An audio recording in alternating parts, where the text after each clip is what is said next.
Google thinks you're in UK when you are connected to ExpressVPN. How to fix it?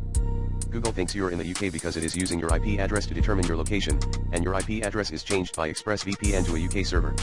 This is normal and expected when you use any other VPN service, as it masks your real IP address and location. However, if you want Google to show you results based on your actual location, you can try the following solutions. Change your VPN server location to the one that matches your real location. For example, if you are in the US, connect to a US server on ExpressVPN. Reset your Google region settings to the country you want to see your search results in. To do this, go to the search settings page, under region settings, choose the country you want, and click save. Use a different web browser or an incognito